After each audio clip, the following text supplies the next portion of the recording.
Hi guys! Good evening. Let's have dinner. So, ang ulam namin is very simple as you can see. So, may nakita kasi ako sa newsfeed ko na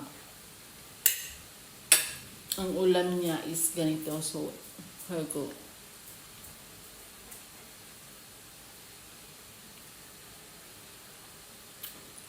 Why not na ganun din ang lutuin ko kasi paborito ito ni Mrs. Wee. Pero si tatay, hindi siya kumakain nito. Kaya hinaluan ko siya ng ataya.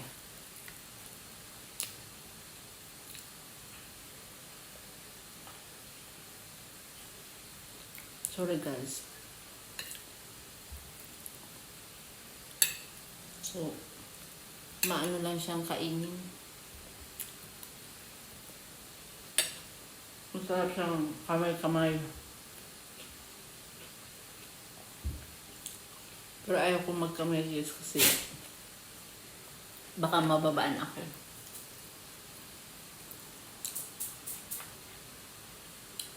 Mabilisan ng nakakamay.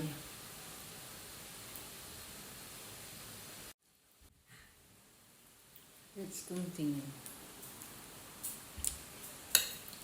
Masarap sanang nakakamay guys. Kaso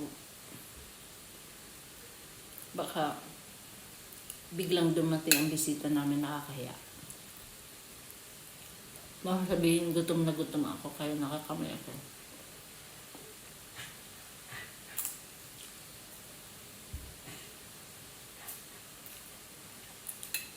Pero kung wala kaming bisita guys, nakakamay ako.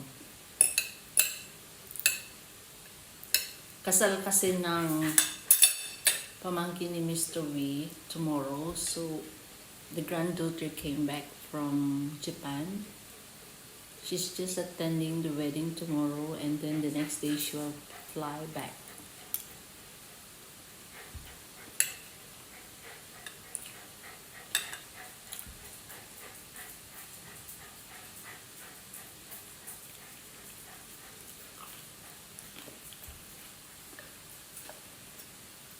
So, ang binigay ko kay nanay ng ganito. Sorry guys, dun sa mga hindi kumakain ito. Sorry, pero paborito kasi ito ng mga Pilipino. Paborito namin to guys. This is our favorite food.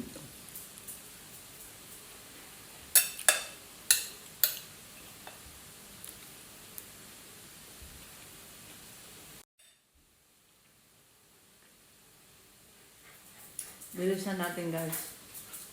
Please! Stop it!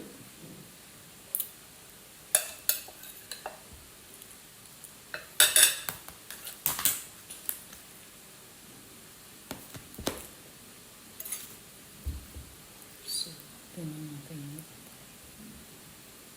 yung atay para kay tatay. Pero kumain na siya. So, isang beses lang sila nito guys kakain. The rest ako nang kakain.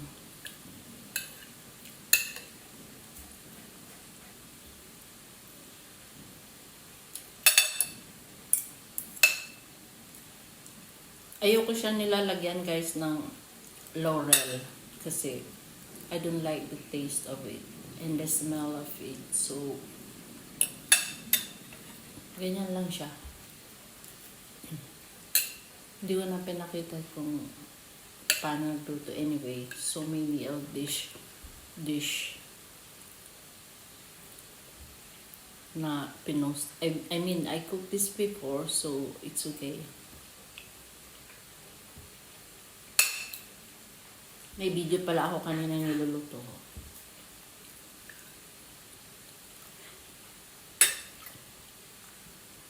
Okay guys. Let me concentrate on my dinner. Thank you guys. Bye.